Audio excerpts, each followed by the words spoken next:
right.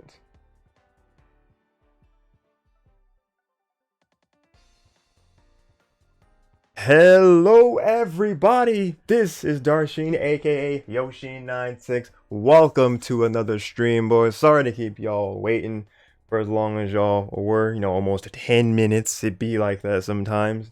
Shouldn't be, but here we are. We're here with some more Pokken Tournament DX. Back at it again with some more Road to Greatness coverage. Top 3 for Road to Greatness number 39. And we're not on the mic alone tonight, my friends. We have someone who has been in the Pokken game from the jump like I was, and they are I would say a well-known Mewtwo player, formerly known as Cyanide, but now Aberration. Here he is on the mic. Say hi to the chat. Hello, everyone. Good evening. Thank you, Sheen, for giving me the chance to hop on the mic here, and I am looking forward to checking out these matches tonight. Hey, my pleasure, and yeah, it's gonna be good. Yeah, top 3, like the title says, we have TEC, your boy, and Polar Bear. Not unlike the last couple of brackets we've seen, but hey, they always bring the hype either way, so I am not complaining whatsoever. We're gonna For move sure. things. We're gonna get things started immediately off of the rip here. So we're gonna keep this momentum going. We're gonna go into our saved replay where we're gonna, sensitive information is. So you don't see the games or the amount of games first. We're gonna get into this starting with winners finals. EEC versus your boy. Let me get my scoreboard thingy ready. TEC. Both VRG, if I'm not mistaken, actually. The Verge Yes, sir. I Gaming. believe they are both sponsored by, I believe it's the Verge Esports. Yes. I believe is the name of their Yes. organization. The Verge Esports, indeed. Yeah, we got ourselves another friendly fire set here. Yeah, these All two right. typically are one of the top 2 or 3 usually in in the Road to Greatness brackets normally. Oh yeah, yeah. Boy was one that kind of carried it in season 2, but then TEC no season 1 and then some of 2, and that TEC came towards the end of 2, or I believe when 3 started. Because this Something is like that. 4 now. Yeah, TEC started coming Right. in season 3. So like that's when he kind of made it his reign from there. But your boys come back into the spotlight in season 4 with a vengeance, and then Cola Bear kind of Right. just snuck up into the ranks and like, I'm gonna show y'all true consistency. So this is a very exciting Right. top 3. Yeah, it's usually, I believe, or usually I would assume we would probably expect Scizor versus Mewtwo, but Yep, yep. oh yes, and that is what he's going with. I was gonna say, I know last week he popped the Decidueye in Grands, but looks like your boy's gonna stick with the Mewtwo for this time around. Yes, sir. That is indeed what it appears. All right. Got the 2 tall Pokemon. Let's get it. This will be kind of interesting. It's always kind of interesting to see how, especially Mewtwo of all characters, has to kind of deal with Scizor's CA due to its range and it being a high, and Mewtwo not being able to have a low stance to like kind of safely go under that CA. So we'll have to see how your boy kind of deals with it here. And you can see TEC already trying to control the space with that CA charged up. Oh, but he gets the conversion there. And a All this wall wall kick. Oh, yeah, pressure. this hurt. Insane. Yeah, the full conversion with the swords and everything. And your boy's already down. Added another one. But now your boy The has to be bullet punch really pressure. careful about how he approaches here. Especially since he's Oh, got the oh, swords up. not like this. The bug bite finisher? Oh my god, it's perfect, dude. Yeah, your boy was just in a real rough spot there after those first 2 interactions. Mm-hmm. TEC just really took advantage of the momentum there, as well as the resources he had stocked up to finish the job. Oh, absolutely. Alright, the first dual phase of this round here. TEC is still establishing so much pressure, getting a little quick anti-air, but you're both going to quickly find his footing. Being very patient this time, trying to be more defensive. Oh, there we go. Gonna find a landing, but not gonna get a conversion. TEC gonna find it instead, though. Bullet punch into another bug bite, taking some HP back in the process. Amolga is ready for your boy to use, but the burst is ready for TEC. Gonna catch a dash. There we go. I wonder when your boy can pop in. There it is. Yeah. He needed that. Now your boy is almost on burst. He's got it now with the drain punch. But the question is whether or not he might opt to use it this round. He might have to use it now. Yeah, he's more like I gotta use it now, there. And yep, he's spoken into existence. Yeah, he's got it. There's 10 seconds but left. But TEC answering back though. All right, using the aerial, his aerial mode, I believe, to just stay adrift. Yeah, his hover stance. Hover stance, yes. Thank you for technical terms. The burst gonna. Oh my God, going around it for the crit. Yeah. I mean, he had no choice but to try to pop the burst there with that life deficit. Otherwise, he wasn't. He was so far behind. He wouldn't have had time to really get any kind of conversion going. So, but TEC knew that and kind of sniffed that out from the beginning, and so he just stayed in the air and got the punish on the burst attack. Man. Well, that is game number 1 on the board. Alright, TEC.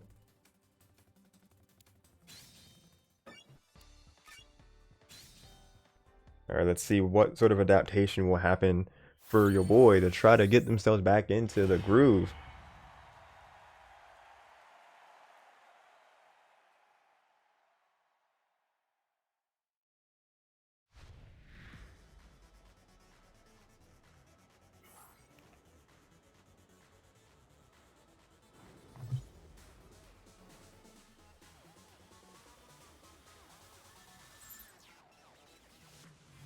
Okay, so let's commence.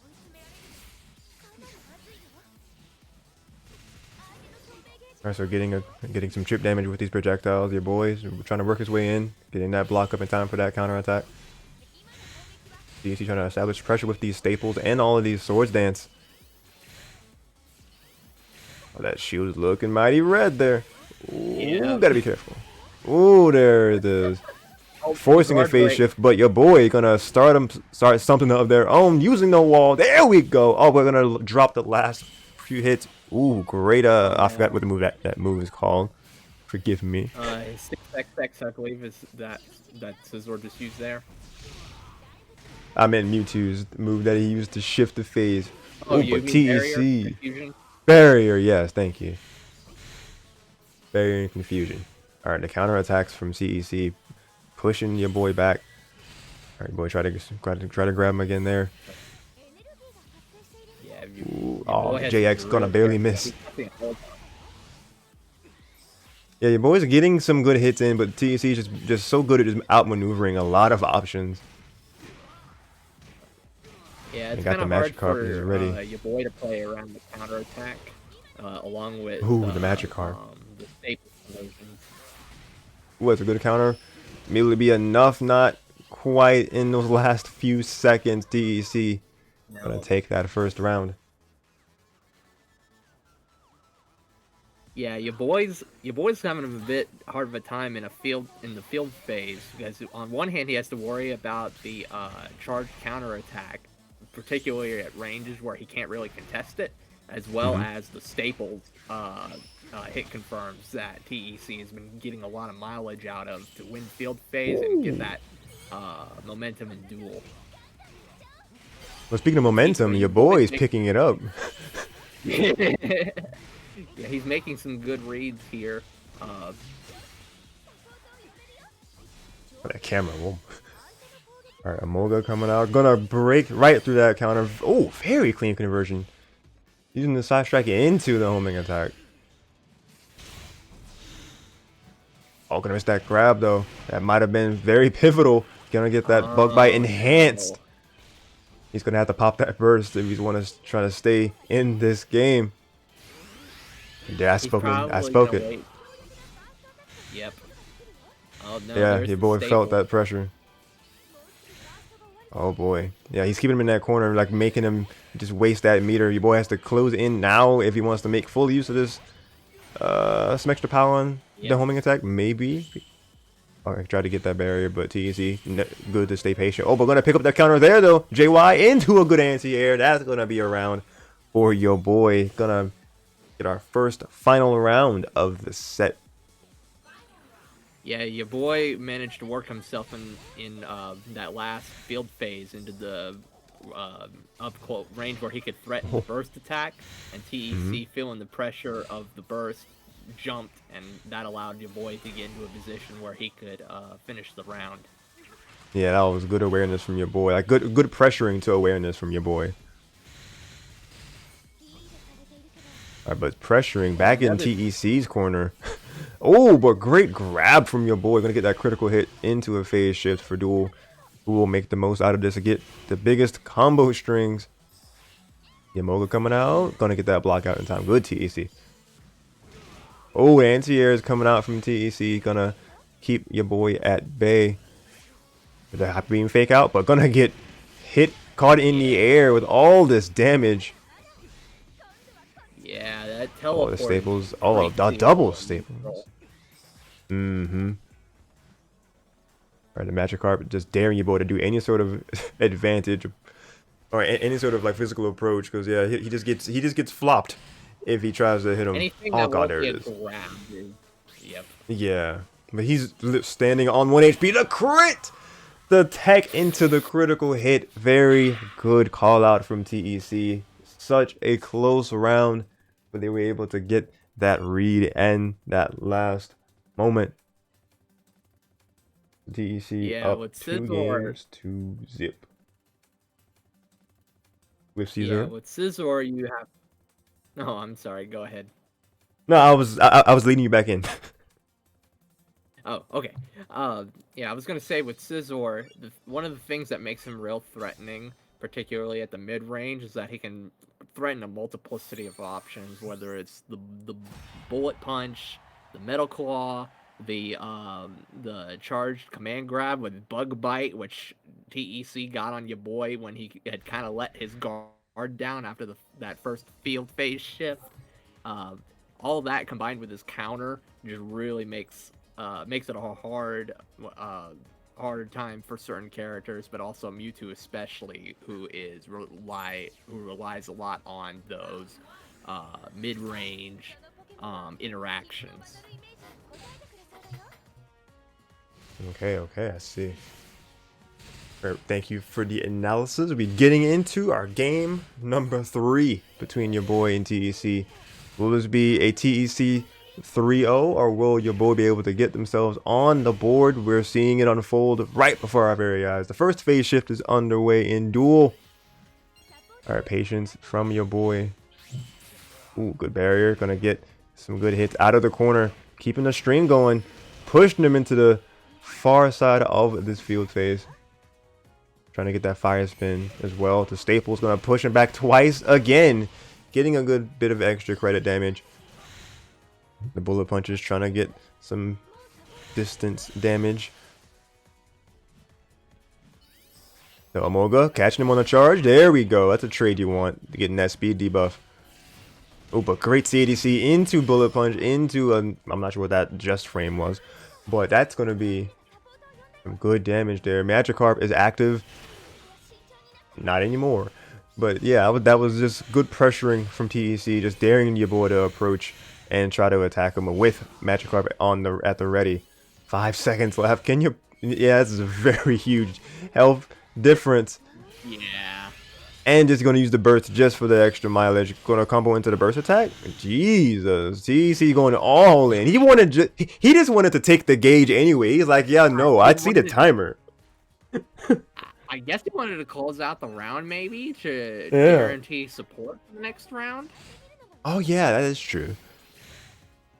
Yeah, I don't see why otherwise he would spend the burst and kind of go in like that, but Right now, well, yeah, especially with your boy sitting on burst, he probably wanted to have that magic card ready as soon as possible. Mm-hmm. Yeah, that would be a good a good way of thinking if that was the case. Ooh, but coming in with the landing JX, your boy, coming in with the pressure in this round. Ooh, gonna end it off with a grab, forcing him off of this wall, Perfect pushing play. him into the midfield. Not often you kind of see that 5Y combo, Poke combo reset there that your boy just went for. Some, Oh, really? typically they yeah, oh yeah, he reset that into a grab. But Oh, so like TEC didn't. yeah, he didn't use all the face shift points. He wanted it to be the grab. Okay. Remember your boy sitting on a full meter reverse. Easy with the anti-air there. But yeah, can your boy get this round here? Oh, missing the Thunder Punch actually. The magic card coming into play. Ooh, if your boy can just get a grab. But yeah, TC's not even going to allow it right now. Getting a bug bite. Alright, pushing the burst. Literally pushing into the last few seconds. Oh my, wow. Push. Using his own synergy burst to just get that extra little bit of a lead in HP. TEC clutching out that round and the set. 3-0. Yeah, Very dominating TEC did performance. really, for sure. It's unfortunate that your boy TEC got TEC had some really good interactions or had some really good conversions that put him in a lot of really good situations, Oh yeah. and your boy a lot of the time, unfortunately, was kind of behind the ball in a lot of those rounds. And usually TEC would have burst or Magikarp on deck to further like limit um, um, the advantage that your boy could take back. So all in all, though, it was a great performance by TEC there in that set. Oh yes, absolutely. I couldn't agree more. But we're gonna move things along here. We're gonna check out losers final. So we know that that will be your boy versus Polar Bear. We're gonna get into that set here. I'll just cover up right here. Reset these names. Reset the score. We're gonna have that be Polar Bear. While TEC was sitting on his mountaintop in the winner's side of Grands.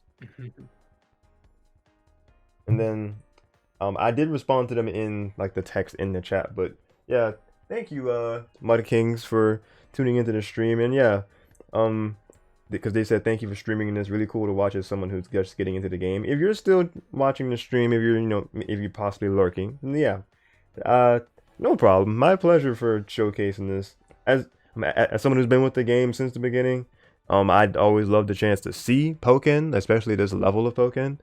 And then even though I don't really play like that anymore myself, again, I just love seeing the game. I love supporting people that are still heavy with the game. And this is one of those series that has just been very consistent. Like we were talking about before we went live, that this has been kind of a good outlet for people that wanted to still get some good practice in week by week. Even when like the main cord couldn't really get some weeks here and there in, Road to Greatness has just been here. And from what I've seen anyway, people have been enjoying themselves with games. So it's always good to see that I'm part of something that's been so good for people. Yeah, there's more than one ways to kind of help out, kind of get involved in the community. You don't necessarily have to be a top player. Right. Being a host of online tournaments like these, or being a TO, or like just helping out in any similar way goes a long way in any fighting game community. So I'm sure all the folks out here really, myself included, really appreciate what you guys have done here. But hey, I appreciate the appreciation. But here we go. We're gonna appreciate this gameplay here going on in front of our eyes now for losers final. Your boy and Polar Bear letting the hyper beam rip from deep, getting that phase shift. Yeah, he noticed Polar Bear was really. What are you gonna Yeah, say? your boy has to be really careful how he responds on block here because there's a lot of different high-low interactions that can take place between Mewtwo and Lucario here, and Polar Bear in particular is fond of kind of taking advantage of those interactions.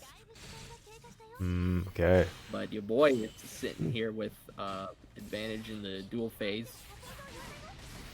Ooh, really good movement from Polar Bear to get this string, avoiding possibly a good chunk of damage there. Ooh, good homing attack. That was a nice perfect block there. See, my untrained, I still can't see what a perfect block is. I'm glad you're here to spot those. It was pretty subtle, but I noticed it. I mean, yeah. I need to check out some videos on how to spot perfect perfect blocks.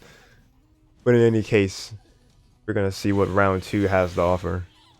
Mimikyu support not gonna be doing too much except for some glot damage. I'm gonna get a good grab to put themselves back into duel. Pretty even in terms of HP so far. Alright, gonna get a JY, gonna get a string off of said JY, pushing off the wall. Great combo from your boy.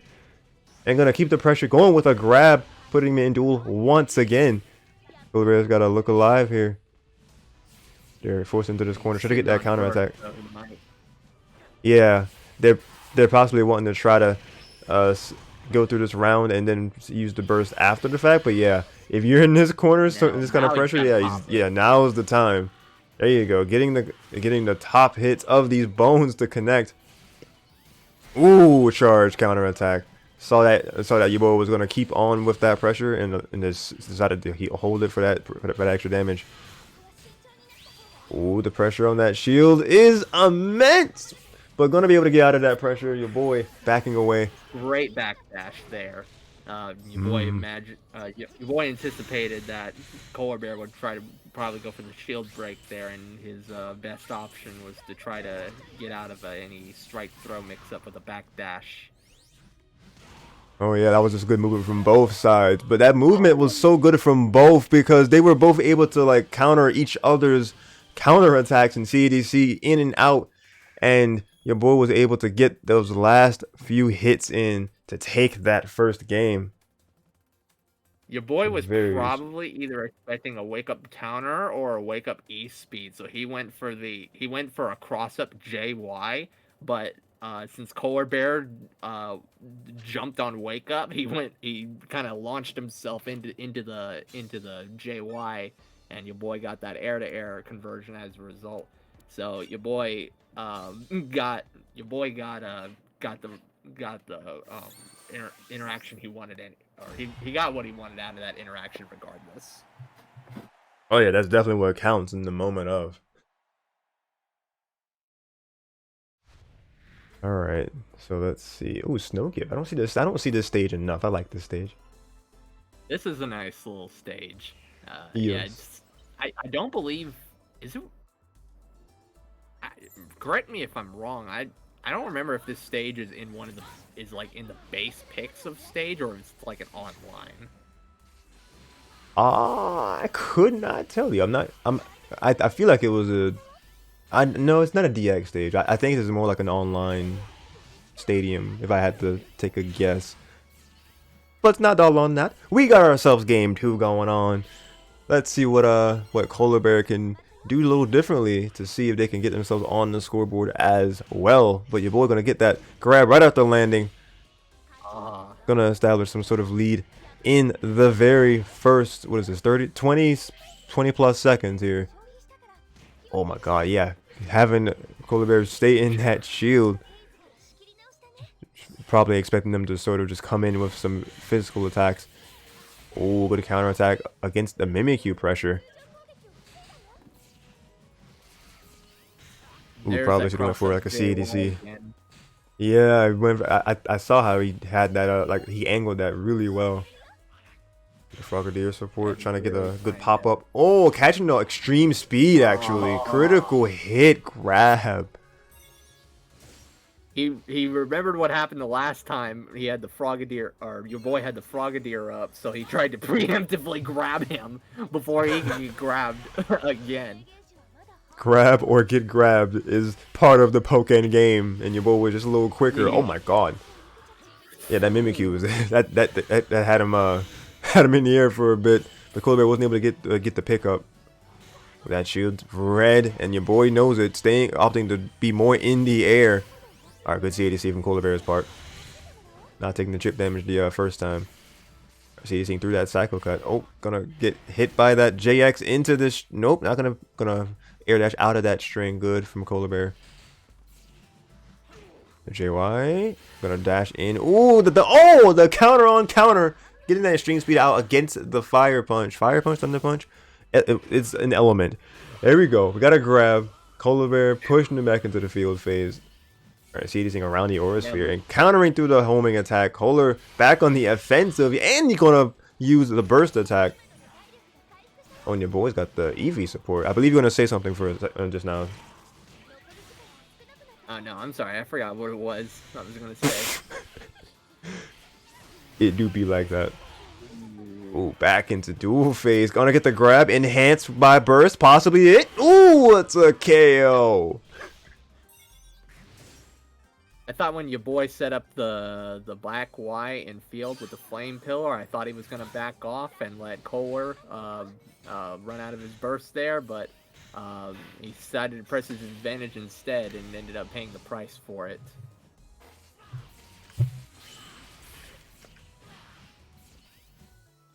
Yes, we see that, and we'll see how both players adapt in this final round. Your boy once again has EV, and they have the burst at the ready now. So gonna get that buff on the attack. That could couple up really well if he decides to go burst here to try to secure his to keep extending his lead. Oh, but Colbert gonna work around the barrier, but gonna get grabbed with a counter in the process. Fire spin on wake up, trying to just give all this pressure, all this shield damage. Colbert throwing out that Mimikyu, gonna get a good chunk of damage with that force palm included with it. Okay, try to get the anti-air. Both of them good, just great counters, just awareness abound. But there's your boys' synergy burst coming into play.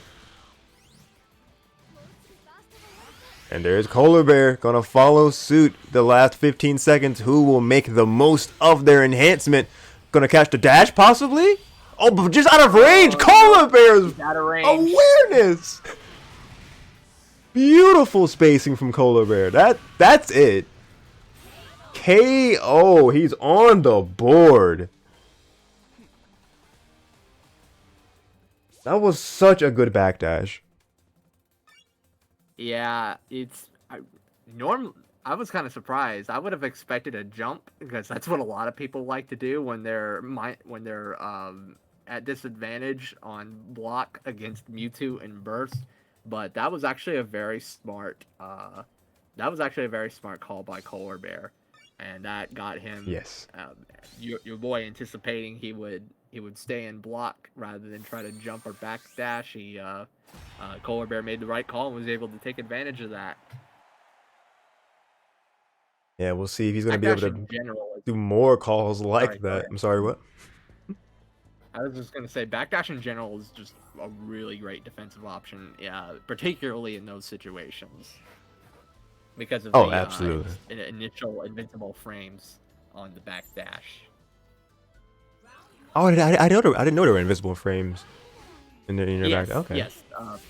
Backdash, I believe, has like 7 or 8 invincible frames on the startup, which is why it's kind of a go-to for some people. It also gets you out of like certain Oki options. It's really good. Okay. Very good to know. And Color Bear gonna get that first CADC into a grab to start off our first duel phase here. Coming off of the momentum from that last game. Alright, the Frogadier support is the pick from your boy here. And gonna try to get it. Oh, but jump wide, bait it out. Yep, that JY coming in right there and gonna get a grab and trying to get Mimikyu to get some hits in to finish off this field phase. No, but your boy's gonna have that shield up. Oh, the clash, but the counter is actually gonna win out in that situation. The JY gonna get the pickup into the Side strike, yes. I strike. Yes. Yay. Got it right. Okay. Gonna get that project. Ooh, great! Well, critical hit grab from your boy. Just came in with that dash and just went for it. That's EDCing through these projectiles so far that Koala Bear is throwing out. Right, in the He was corner. trying to Very, make that. very even HP. Oh, that chip damage. Oh, good aerial hit from Koala Bear. That's gonna be his favor for time. That was a good decision from Koala Bear to just be in the air a little bit longer. Come down with that JX. Because that potential, Yeah, I'm pretty sure that caught your boy off guard. yeah, your boy.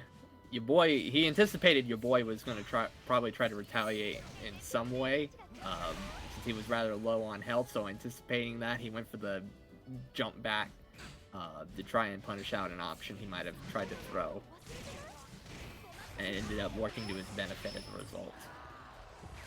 Ooh, but there's your boy coming back with the just frame side strike. A good bit of damage here. Less than half HP already on Koala Bear, and a critical hit grab as well. He's wanting to close out this second round to make this even immediately. EV support is here to help with the attack buff, aiding in his plight to take this round as quickly as possible, and he does it. Man. Yeah, 1, 2, 1. Polar Bear was trying to fish for the counter hit on JY with the CADC cancels, but your boy got a handle of his timing and was able to sniff it out with the jump Y during the dash cancel. Oh, okay. Ooh, great critical hit grab from Koala Bear. Gonna push your boy back into field. Just the movement between these two is just so cool to see. Like, they just know how to space each other out and how to and know when to dash and when to CDC, and then hyper beam point blank. Your boy just goes for those here and there. All right, both of them going for grabs that weren't in their favor. The mutual shield. All right, gonna get that pickup on the grab. Both of them sitting on bursts now. The question is, well, your boy's probably gonna pop it first now. Yep, there he is. There's Kohler following suit. Oh, your boy was going for the Heihachi sweep there, but Koala Bear was there to catch it.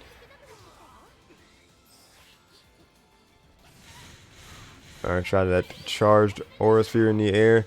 Trying to go for these. A lot of pressure on this shield. Staying in the air. Oh my god, the movement though. Koala Bear charging up Aura Sphere in the air and getting the air dash away from it. The clean movement to land. That was just aesthetically pleasing.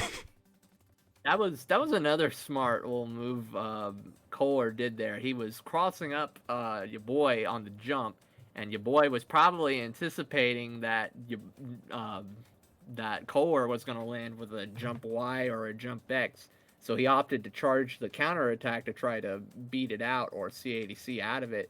But Kohler instead opted to suspend his movement with a charged jump A, and then let the multi-hit of the charged jump A catch your boy out of the CA there. So that was a very smart move by Kohler Bear in that situation there. You love to see it. All right, I just now I should have probably made that, beforehand, but there's a poll if you're in the chat, who do you predict to win this set? It's going very back and forth right now. So we are going to be on our game number 4. If you want to use them channel points / channel eggs, because theming of the channel, then you can vote now who you think is going to take this and be able to rise back up into the winner's side for Grands to take on TEC.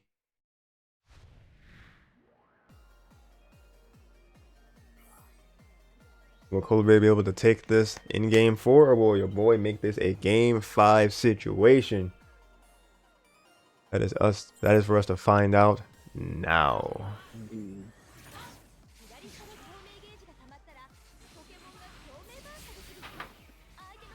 All right, your boy. There we go. Just seeing around all these aura spheres. Oh, but not that one though. Kohler just finding that one, getting the first bit of damage. Gonna get that first critical hit, and the gonna get the tech. Your boy is gonna get that Ooh. critical hit and some extra damage there. Gonna get a good CADC. Kohler Bear getting out of the situation. The barrier catch. There we go, and that's gonna be a good hit from your boy. Trying to get that fire spin catch, and gonna have Frogadier. But Kohler Bear ready for it, but not quite for the homing attack though. Uh, Ooh, CDCing right through that cycle cut. wait. There we go. Ooh, that critical grab. I believe you're going to say something there for a second. Yeah. Um, Polar Bear kind of timed his pressure there with the Mimikyu, anticipating. Well, he's been using Mimikyu a lot to rack up some chip damage on your boy's block, and anticipating your boy was, or your boy anticipating Polar Bear was gonna use a follow up. Waited for your boy to counterattack and grab him out of it. So that was a nice move there by Polar Bear. Speaking of nice movement from Kohler Bear, he's just dipped your boy's damage all the way down to like the last slither of health. But your boy fighting back in his last few seconds. Who can clutch this out in these last moments? Oh my god, he went for it! Yeah. He just got the hyper beam in the literal last millisecond. Yo! I mean, Polar Bear had to jump or CADC to avoid that Frogadier. So your boy called out both options with the hyper beam there, and that let him kind of clutch out that round there. So that was a nice move there by your boy. Yeah, very, very smart. Ooh, good just frames on those couple of hits. Keeping the string going all the way across the field, back into field phase. Kohler Bear countering that last part of homing attack, a tried and true in field phase. Alright, gonna dash away from that pressure of that counter attack. Anti-airs into the bone rush. Oh, gonna miss that force palm. That would have been a good little bit of extra damage. Ooh, good barrier catch from your boy. Gonna pop Kohler Bear up and extend this combo. The way he's playing, he's trying to make this a game 5. Kohler Bear's gotta get something going here. He's being cornered. The mix-up from the 1-2 of the homing attack. The Mimikyu gonna actually miss. Having no choice but to get that burst in here and gonna get the enhanced. No, not the enhanced grab, excuse me. Back in dual phase. Oh, gonna catch him. Oh, not gonna get the bone rush. Falling before he could get him. But force palm. Oh, he got it! I didn't think that was that much damage, but it was like another part of the move I wasn't aware of when he was I wonder if your boy Mega was trying to Lucario. backdash. Wonder if your boy was trying to backdash the last active frames of that 6x, hoping he might be able to get a punish. But it didn't turn out to work out for him, and Kohler Bear was able to pull that round out as a result. But now your boy's sitting on his own synergy burst. Yes, how the turns have tabled. Kohler Bear actually almost has his burst too. Yeah, a few more times getting hit or getting a hit in, and he would definitely have his as well. Oh, counter. Yep, there we go. Both players with their burst. Kohler Bear has no choice but to use it now or never. If you want to be able to take this set right here and now. But your boy having the significant HP lead, it's going to take a lot of just very specific maneuvering for Kohler Bear to get this in their favor. But your boy not going to be the one to let it happen. Oh my god, that was nasty. That was a super solid string. Gonna leave Kohler with 7 HP, hovering right over him, and gonna get that grab right after that command counter, sealing that game 4, making this a game 5 situation. Down to the wire for this.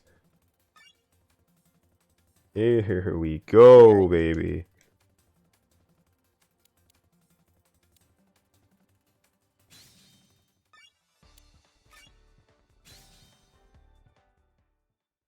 Alright, the conclusion to this very exciting set. It is coming right up. VRG, your boy, versus Kohler Bear. What do you think either one has to do to really seal the deal here? it's really just going to depend on what each one's habits are going to kind of be at certain ranges. For a while, your boy has not been challenging Koala Bear like when he's minus on block because he keeps trying to like mix up between like the 8Y or like a 2Y to catch certain options. So Mhm. that'll be one area where your boy that can kind of decide whether or not your boy is able to take advantage, win some interactions in dual phase. But he is going to win this interaction right here in field. Indeed, he will, and gonna start getting a good bit of extra credit here with this very nice string, taking him all the way across the dual phase back into the field. Gonna use Greninja as well to keep this pressure going. The cycle cut into that rush down. Oh, just challenge him to stay in that Shield shield and gonna get stare that off. grab. You what? And that's it, the shield stare off. Yeah. Always the 10 stare downs. A good CADC because he would have definitely been a deadly Lucario there if he hadn't got that CADC in. Oh, good counter attack there. So close to get to that round being over at that moment. Gonna use the burst right here too. Oh, that grab just missing. Can he catch landing in a jump? Nope. Gonna go right underneath his feet. Oh, he got crossed up with all that was JY's. Your boy was Lots just. of spaghetti between the side swapping and trying to catch people on Mhm. their whiff, and just fun little interactions there. Oh yeah. All right, good shield chip from Mimikyu. But your boy is working to make it even after that beginning. He has the EV support ready if he's wanting to have that attack buff. Now Polar Bear can get when he blocks that confusion.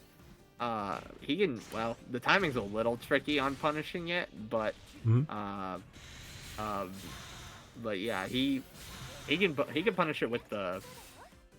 I don't think the feed's going a little bit. That was a good grab right there, Polar Bear. Um, ooh. Pushed him off of this wall back into another field phase. Ooh, a critical hit from Cola Bear in response. But gonna be using the burst. And Eevee is here to lend a helping paw. Helping hand, if you will. Very good enhanced grab from Cola Bear. Doing their best to try to lessen this deficit in HP, and they do it. Throwing out the Mimikyu as well. Gonna catch him with the couple of hits. Force Palm? Not gonna quite do it, but 1 HP. That will even the odds and make this a final round. Very, very clutch on Kohler's end. Yeah, your boy was not in a good situation after that enhanced grab, eating like close to 200 damage, where he was at that point where he was 2 interactions away and opted to take the grab, and Polar Bear was able to take advantage of that. Yeah, absolutely. Oh my god. Keeping them in the air in this round. Your boy is just dominating right now in terms of HP. But Cola Bear is known to be able to come back from things, but maybe not this one. Oh, that grab. Went into the burst relatively early there. Just was determined to make this a a quick end to the game, and just making absolute sure that they would get their spot, their chance to go back up into winner's side, and lo and behold, there it be. Your boy winning that set 3-2. They really could have gone either way because Yeah, your boy. they both played amazingly. Oh yeah, your boy probably what probably happened in your boy's mind after that phase shift from the wall combo. He probably saw he might have seen Polar Bear's synergy. He was Polar Bear's synergy was at the point where it was one field phase interaction away from Polar Bear potentially getting a burst. So your boy thought probably had the mindset of, oh, I'm just gonna go ahead pop burst now, try to give myself an edge here in field and try to close out the match. while I have the chance, and that is what your boy definitely did there. Indeed, indeed. All So I right, so believe this will be your now, boy and TEC now in grands for like at least the second week in a row. yep, possibly third. I don't Then even you got, remember who was in grands 2 weeks ago. it would have had to been if we take a look at the handy dandy graphics that were Yeah, I'm looking through the prepared. Discord right now. Yeah, that would have been. Actually, it Oh, was it was a lucid in Cola a Bear. lucid. Yeah, that was a lucid and Kohler bear. Yeah, so Kohler got in the top three this time, but he sadly was real close to getting that second spot. But your boy was able to just outplay him there in a couple of key interactions. Yes, that is definitely how that that came to be. But I wonder if your boy is it was gonna. very hard fought though. Sorry, for sure. I wonder if your boy is gonna try and if your boy is gonna stick with Mewtwo or try to pop the Decidueye like he did in Grand Finals last week. I feel like we have a chance to see the Decidueye. Um, Possibly. yeah, cause he does tend to go to it for like this matchup here and there.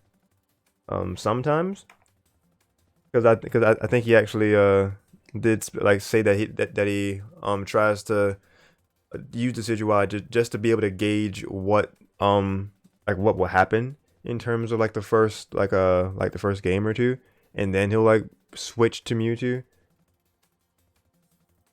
Oh, so But yeah, sometimes he more pops the Decidueye.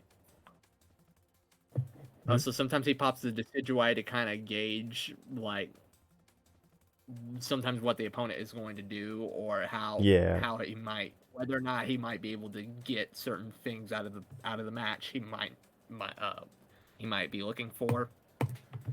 yeah, basically that. That makes sense.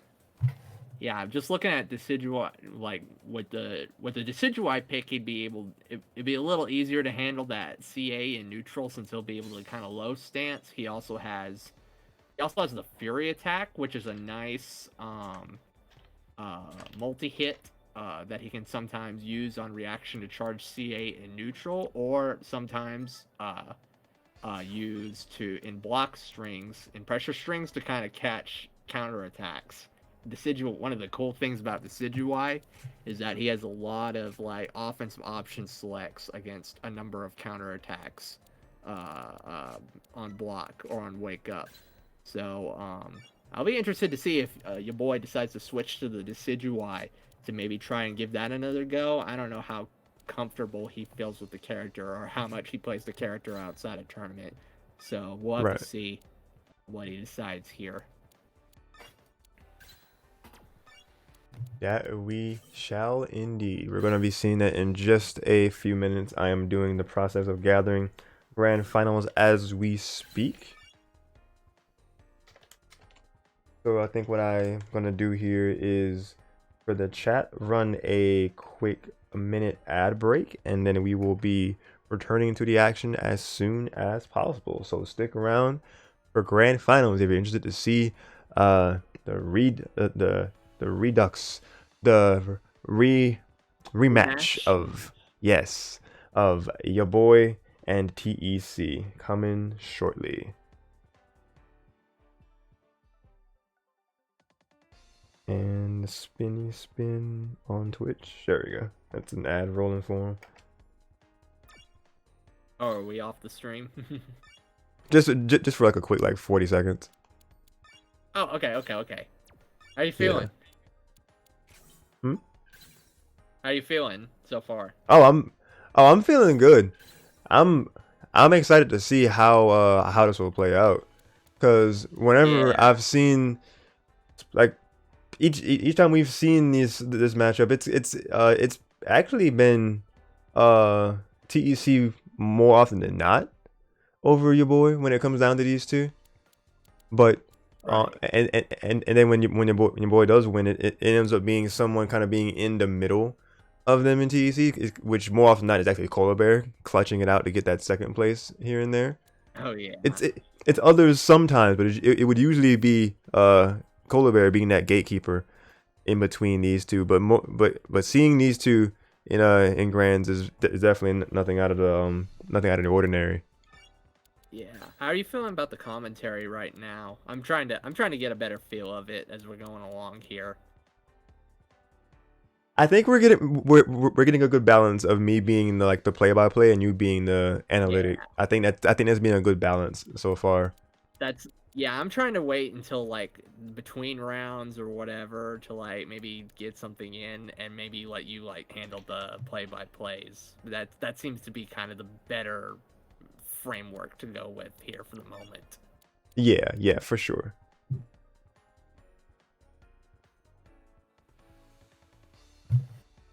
All right, so we have returned to the air. Got the gathering replays overlay on still. Gonna keep on getting these games.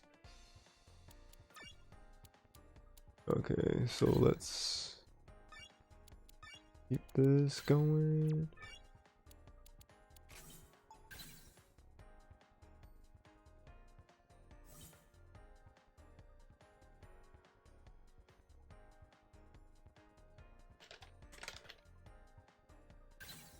Furious typing intensifies. Alright, so I do think we have them all. Let me just do a quick double check here in my log. Match these timestamps up.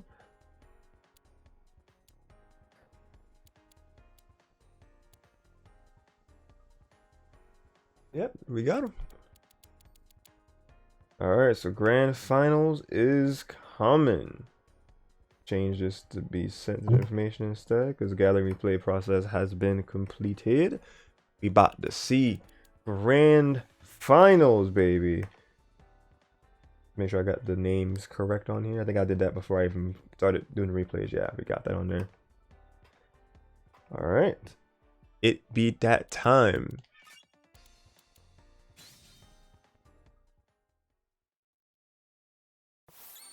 Grand finals time. And we're going to be seeing the Mewtwo pick from your boy. So I'm wondering if he's going to just go with the Mewtwo the entire time, or will he actually decide to try to switch it up. Yeah, sometimes even though you might feel better about a matchup with a different character, if you're not as up to speed on your other character as you are with your main, you might end up just going with your main, since that's more what you're more familiar with. So that's probably what your boy is going with into this match. Yeah. But speaking of, this match is underway right now. Your boy coming from the loser side of things, challenging TEC once again for that championships position. All this pressure coming from TEC. Oh my god, the breaking of the shield, forcing a dual phase. We're gonna get that barrier and some more damage in this string. Your boy coming out of the corner. Alright, TEC is gonna rush down. Gonna use these staples as a means of just keeping that pressure up. Oh, but gonna catch him at the end of the staples output. Your boy was able to see that homing attack in there.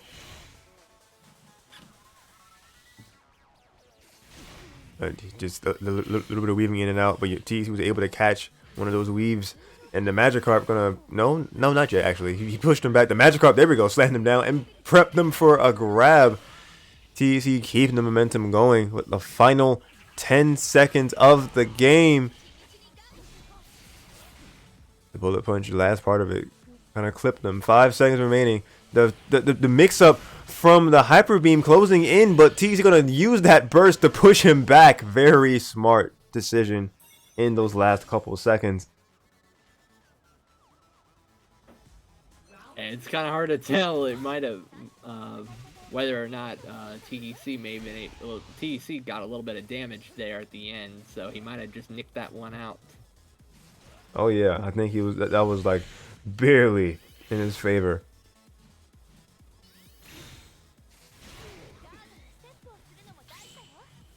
All right, so back and forth here in this dual phase. Your boy gonna pick up his damage and extend it to the string to the other side. Gonna bounce them off of this wall. All right, Moga gonna come in. TC is gonna effortlessly dodge that, but gonna get caught in the face with a hyper beam, ducking under the cycle cut.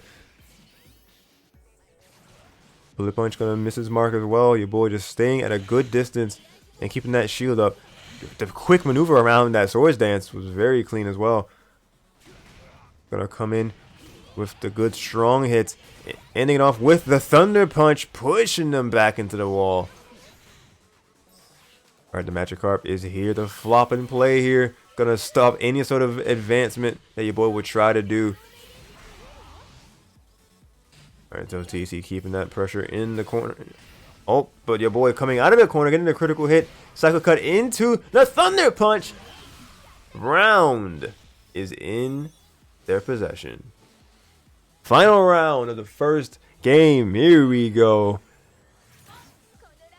TEC's kind of when TEC established his control in the neutral and dual, he kind of gets comfortable outside of your boy's JY range, but your boy notices that TEC's been letting his guard down, getting a couple of those raw 6Xs. Oh yeah, definitely don't want to be in a position of comfortability, especially when you could get hit by hyper beam like that. Yeah, raw hit. Raw hits, just point blank. Your boy just does it. Like I even asked him about him doing hyper beam like that in those situations, and he's like he says he's not like alone in that camp where that you use hyper beam in a pinch like that. Oh, but that wasn't the right one to use there, though. TEC gonna get that, gonna win that exchange on the last liter of his health. Gonna get popped up by the Emoga, though. Your boy trying to dash in, but TEC's gonna use their burst, try to seal this deal, and got the Magikarp there for just an extra good measure. Really hard. This is a stalemate situation here. There's not really much your boy can do besides try to go for a grab. Yep. All right, but there it is. All right, so 1 HP left, hanging on by a thread. Your boy has to approach extremely carefully in the situation. Swords Dance gonna... Oh, there we go. The JY gonna push him onto the wall. And the side strike with the just frame. It's gonna be very close. Well, it's gonna be scaled down pretty well. And that's gonna be the round. TEC was able to still clutch it in the end. That's gonna be the first game in TEC's favor. Yeah, between the burst and the Magikarp, your boy really had no choice but to wait down for the Magikarp to wind down. But since there wasn't a whole lot of time left on the clock there, your boy's time was limited, and even though he was able to get the conversion he wanted out of that situation, he was running a little short on time and was just a little short on the amount of help he needed to kind of get back on par with TEC there. Yeah, it was a little bit of just too little, too late in that first game, but we'll see how he was able to change things up going into this game number 2. I'm also going to put the poll up that I forgot to do for this set here. Who will win the grand finals in you guys' opinion between BRG TEC or BRG your boy? Both members of The Verge Gaming, and they both are in fact gaming right now very aggressively.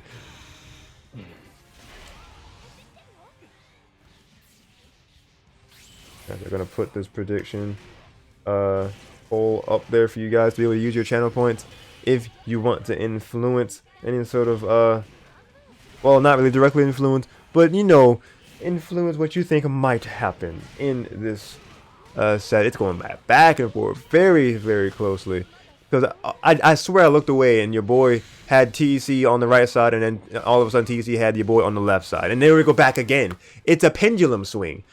They take turns taking advantage, and your boy was able to just take that round in the end of that in the end of game number 2 here. So your TEC's trying to get that staples out in the very beginning, try to catch any sort of slip up. Your boy getting that hyper beam gonna whiff, and TEC gonna catch the cooldown of it.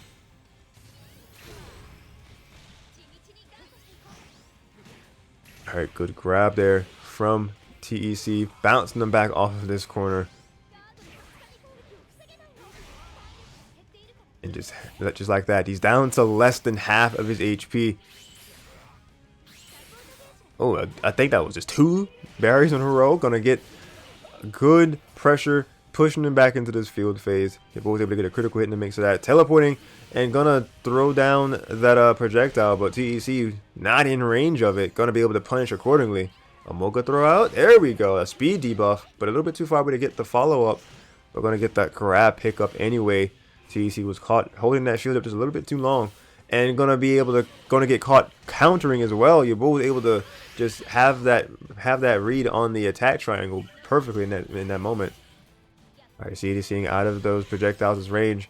The Magikarp here from TEC trying to challenge your boy to do anything, but gonna get sucked into the bug bite enhanced, taking that round. Yeah, your boy was trying to, after not being able to catch more of those counters with the raw hyper beam, and TEC being more wary of them, tried to get some more cancels in there, but wasn't able to work out for him. Yeah, unfortunate for sure. But we are down to the final round of game 2. This could be your boy's chance to even the odds here, or TEC's chance to extend his lead. Which outcome will we see? We are witnessing it as, oh my god, that was a very good attack in terms of getting around that projectile. Aquai, I believe it is. What was it? I believe that's Aquai, yes. Ah, okay. Great usage of said back Y. And your boy gonna feel the need to use that burst right here. But TC catched him in the air as soon as your boy was going for something. Oh my god, wow, the mix-up actually in that string. Like getting the max amount of damage I believe he could have in that moment. But gonna let out that hyper beam to get that raw damage. We're gonna get that shit up in time. But TC's gonna get that burst out as well. Yeah, he's doing a lot in this aerial. 8 seconds remain. Can your boy shorten this gap in 4 seconds? Oh my goodness. Grab. Oh, so close, but not quite. A valiant effort, but the time is going to be his greatest enemy in that moment. TEC just had too much of a lead in HP to be able to let that be recoverable for your boy. We're gonna get one more point to the board. That is 2-0 at the moment.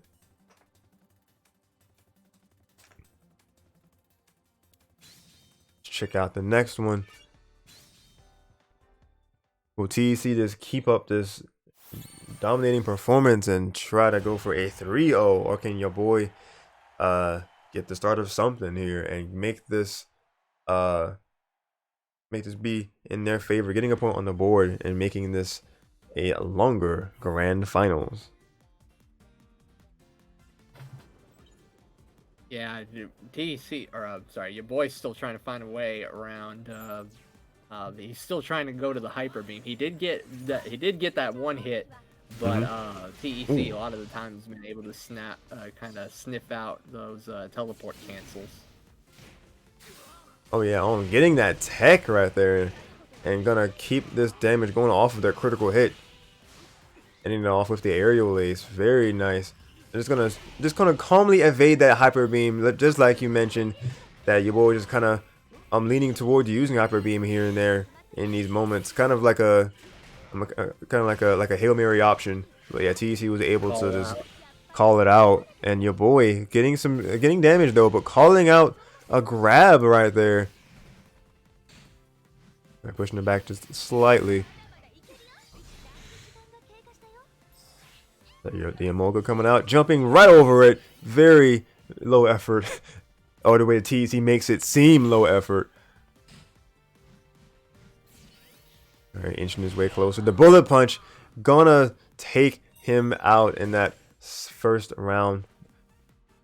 Round number 2. A championship point for TEC actually. And a break point for your boy if they can manage to get this if they can get this round in their favor. We were talking about it in the ad. It might have bled back into when we came back on, but let us know how you think the commentary has been throughout this session here, because I think we've been just doing the trade-off of me handling play-by-play and Aberration handling the analysis. So if you guys have been enjoying the commentary, please let us know in chat if you would like to. We do appreciate the lurkers, but input would definitely be nice. Definitely. But right now, your boy is just pressured in his corner. This could be it, ladies and gentlemen. Oh, the grab! That's definitive right there. That's gonna be the game.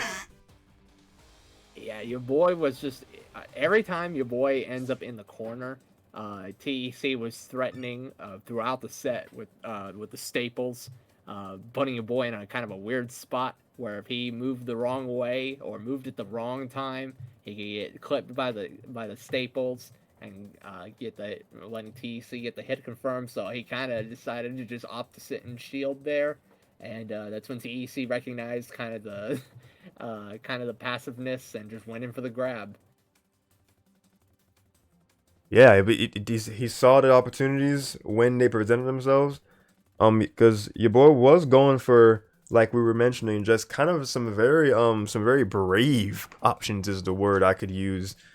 With Hyper Beam as an example, and then you can probably break it down better for me, for us. Well, yeah, he was relying a lot on the Hyper Beam as a call out to counterattack, but he also had the Emolga on deck in case he could in case TEC was at times charging like in the that second round of the match there. He had the Emolga on deck, but rather than wait for TEC to kind of sit and charge the counterattack to use it, he kind of threw it out preemptively. I don't know if he was trying to catch him like pressing a button or doing something. He might have been trying to like preemptively stuff out like TEC trying to control space with like a 6A or whatever.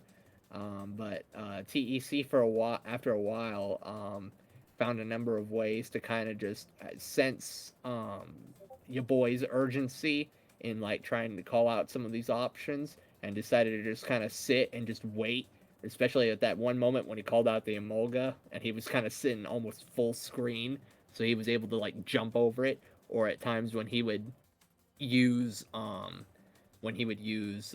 Hyper Beam in dual phase and just wait for the teleport react, jump and do like an air to air or something like that. So because of that, it put your boy in a hard position a lot of the times, and TEC was able to capitalize off of that. Oh yes, absolutely. That was pretty much, yeah.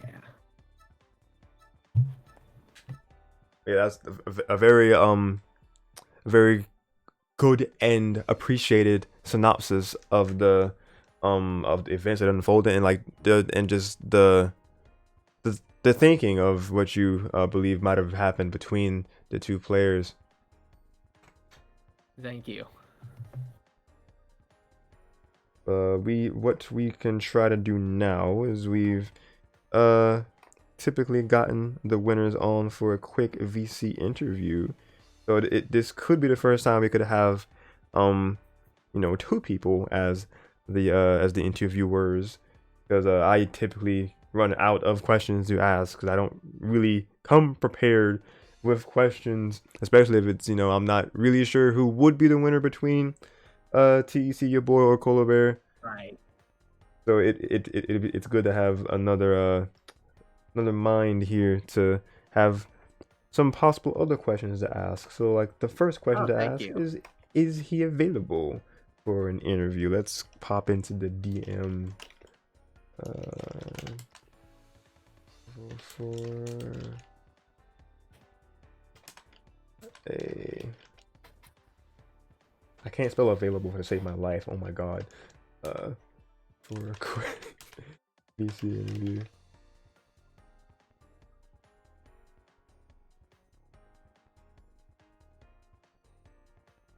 Discord, I know I can't spell in this moment. Leave me alone. There we go. My prime in spelling was when I was a kid, when I was back in spelling bees. I peaked ever since Oh, then. really? I've been in a couple spelling bees. I could still remember I was like one word away from getting to the regional spelling bee, and I couldn't Oh spell. wow. I couldn't spell the last word that I missed. That basically kept me from winning the school spelling bee in like 5th grade was anticoagulant. Ever since then, I have Holy. remembered how to spell it. Yeah, that was the it was that word that just kind of triggered like just the like it triggered how you would go about uh It what's stuck the in what my am I trying to mind. say? It just it just Not like a trauma, but brought it yourself it in was your an mind. impactful moment. Impactful Yes. moment, yeah. It just impacted itself as like, you know, I must make it the mission to learn this word now. I will never misspell it ever again. Never again. It's funny you said 5th grade. Like that was actually the same year I was doing the spelling bees because it was the school one first, and then it was like the district, and then I got to the like our regionals as well. I don't think I got too far in, but getting there was just really cool in the first place. Oh yeah. Oh, but spelling bees aside, looks like TEC is in fact down for the interview. Great. Sweet. You have some Let questions me. you already want to ask him? I've got one in mind, but I don't know if you have some more that you could ask him. I have a squat, so yeah, you can go ahead. Okay. Cause I would just go with the basics. I'm like, yeah, how do you, like how do you feel? You know, very very basic things. Which I'll probably start off with that. Then you can come in with your different question. Let me get him. Make sure he's got the role to be able to I talk got it. among us. Oh, he's here. He's here. Welcome, welcome. Hello, Hello. hello. Hey, congratulations again, getting that dub, my dude. What's up? Thank you. Not doing too much. Just finished having dinner in between then and now, and just hanging out now. Just watching over our little puppy. Hey, What doggos. kind is he? I'm a golden retriever family. We're all golden retrievers here. Oh yeah. That's right. I've seen a couple pictures you've posted of him on Twitter, but I couldn't remember exactly All what right. breed he was. Yeah, he's pure golden. Nice.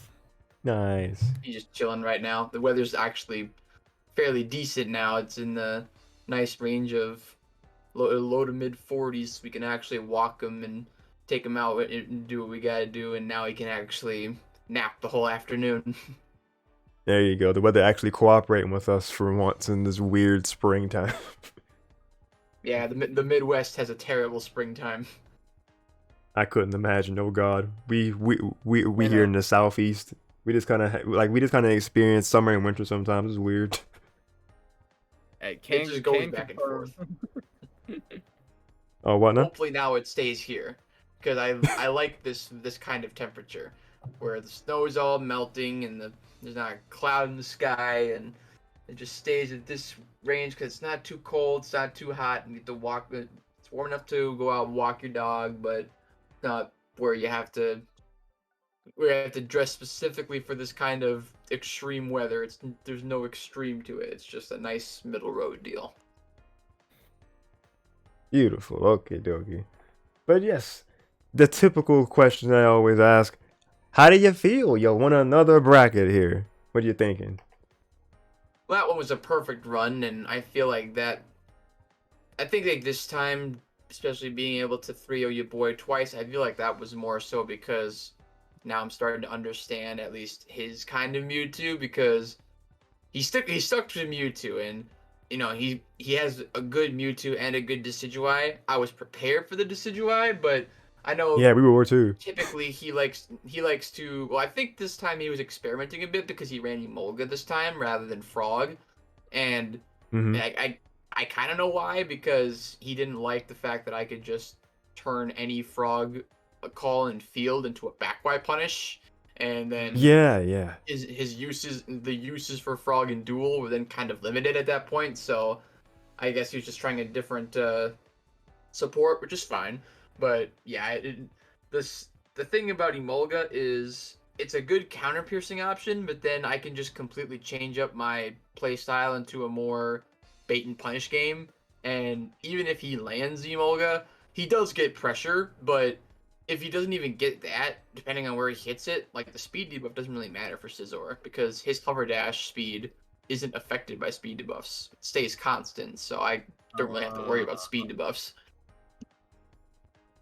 I did not Except know for my that. walk speed. My Oh. walk speed just turns into garbage. But my hover I thought dash the walk speed doesn't change. great.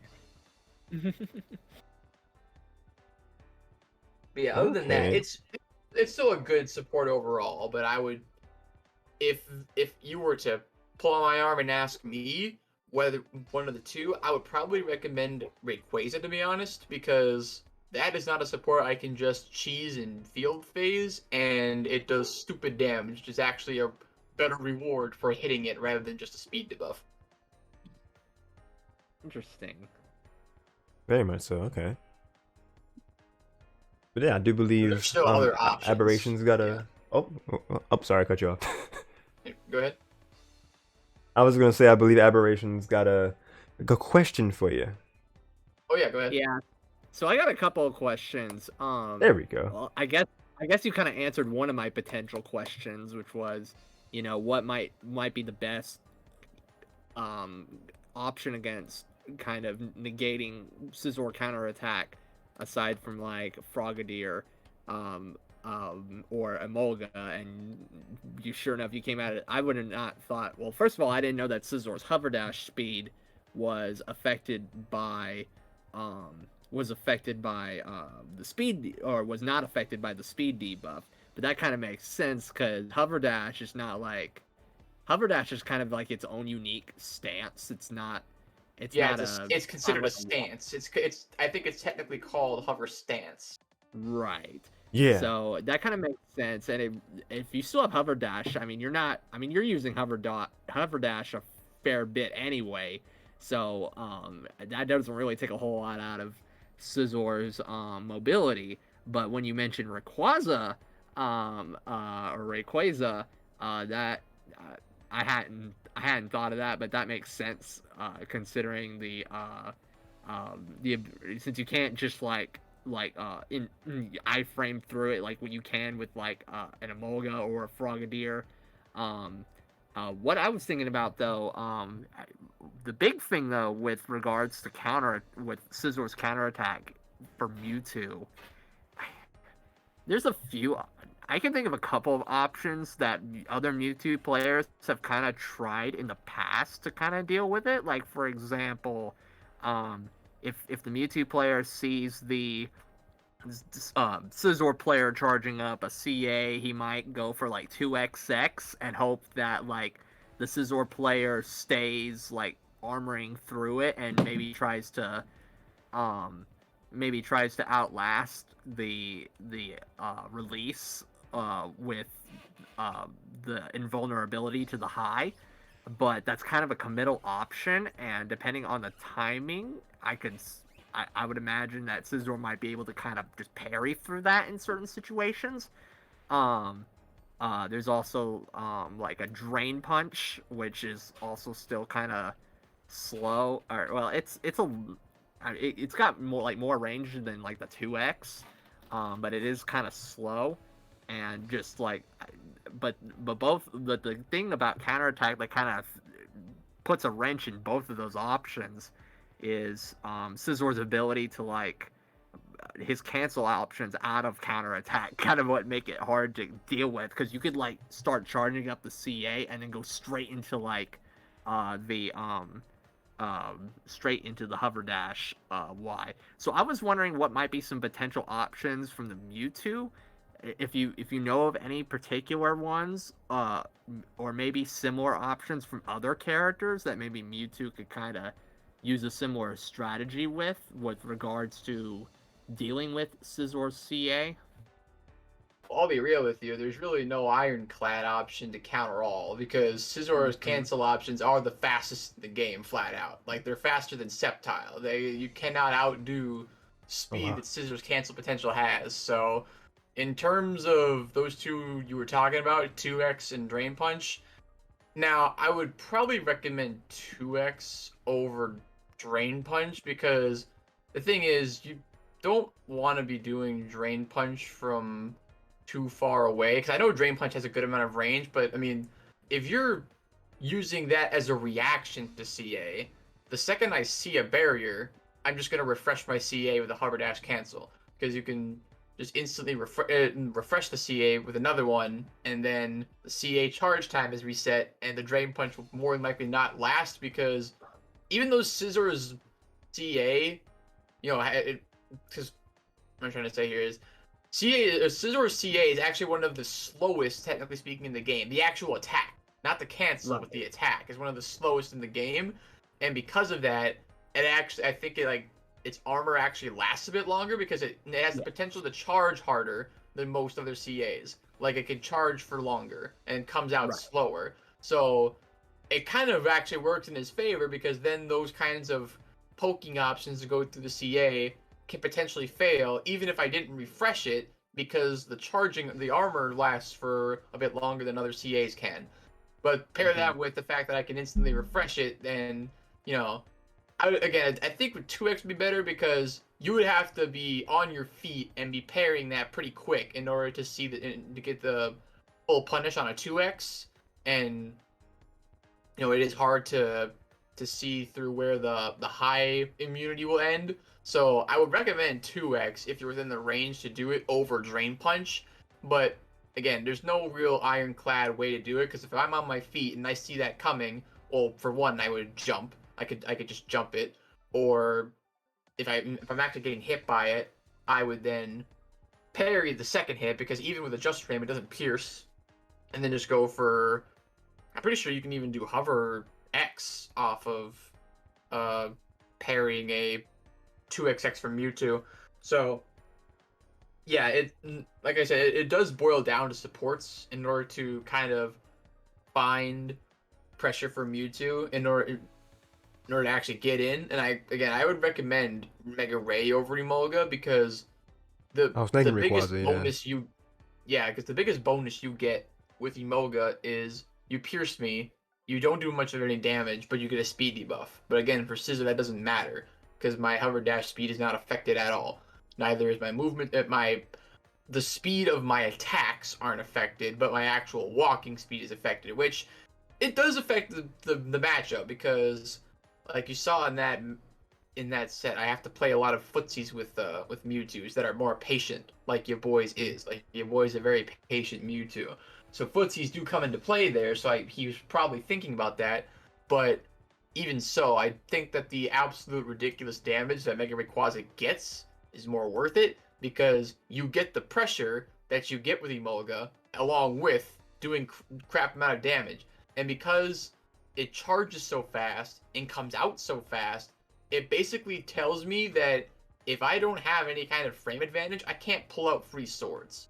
Like I literally cannot pull out any free swords because there's no cancel option out of swords that's fast enough to jump. Because as soon as they see my swords dance animation, they can just throw out Mega Ray for free. Because I can't cancel anything out of it fast enough to jump. And that's the only way to actually avoid Mega Ray besides blocking it. So That makes sense. I didn't. I That's a good point. I didn't think about the sword charge in neutral. That's also kind of another big thing that a lot of characters have to look out for. Is Scizor kind of like trying to get some space to build up the swords so that he can kind of get those like bigger damage conversions. There was one other option though that just came to mind that I didn't think of when I was talking about potential Mewtwo answers to CA, or at least in certain situations, was instant air dash jump Y specifically with the with with the landing cancel with jump X. Are you aware about? I assume you probably have at least heard of the. Are you familiar with the properties of the landing cancel from jump Y into jump X? You're just talking about where you do a short hop instant air dash JY, and before you actually like right before you touch the ground, you're doing a JX. Yeah, like a JX cancel. Like if you're doing it on if you're doing it on armor, if you're or you throw out the instant jump Y, and you're hitting armor or a shield, and you hit jump X right before the landing. Well, again, that's if the Scizor isn't aware of what you're trying, because if they know you're gonna try for a JX like that, again, parry is fast enough to beat it. None of Mewtwo's strings are fast enough to outdo a a CA hover dash cancel into a CA like to reset the charge. So What I'm getting at is that when Mewtwo does his jump Y, or he does the cancel into jump X out of jump Y right before he lands, the jump X doesn't like come out. He just does the cancel as he's landing, so it lets him be safe.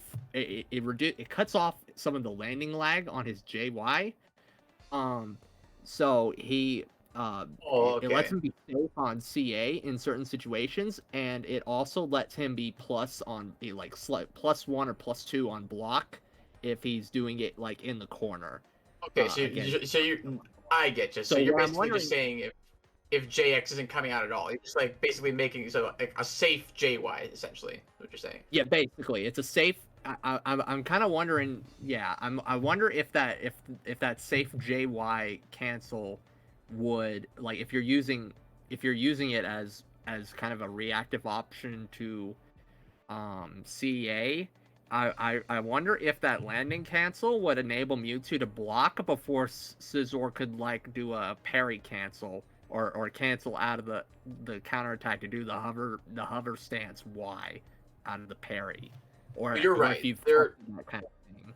Yeah, you're absolutely right. There are instances of JY at certain distances where if you make it a safe JY or you're able to block faster than normal, you can block before hover Y. Like landing a JY on my armor isn't a guarantee for me to get a hover Y punish if you make it safe. So that is very true.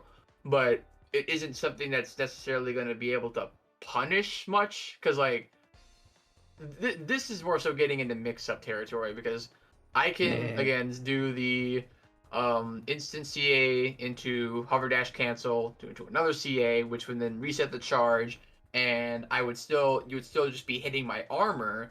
But again, I can't, if you make it safe like that, if you have the ability to in the distance to make that safe, I can't necessarily punish you guaranteed, but it is a mix-up in my favor, because I have either it's a hover Y to punish basically any button, or Kara grab, because Kara grab out of hover cancel is ridiculously fast, and I'm pretty sure any top player would agree that that is not reactable.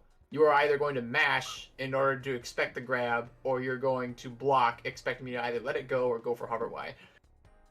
Yeah, so I was wondering if like I guess my train of thought was if you're able to now this is another issue, whether you're able to consistently like get the timing for the landing cancel. My train of thought was if you're using the JY on reaction to the counter, you will based on the timing you might outlast the counter, or at worst you might, and if you can get that landing cancel consistently, you might at worst be in a disadvantage of like frame advantage wise, might be at a disadvantageous position, but you would still be technically safe. So that's kind of like where my brain was going, just kind of trying to game plan that particular interaction out. So I didn't know if you happen to know anything about that in particular, or if your boy had ever tried anything like that on you, or like one of the other Mewtwo players. I was just kind of curious when I was. That's kind of just where I was going with that question, basically. Well, yeah, you're right. So just to summarize, the whole thought process is yes, you can make JY safe on my counter. Like I can't let go of the attack fast enough to beat it if you just if that's the safe version. And hover Y, I don't think at most distances with that safe landing can't punish it truly.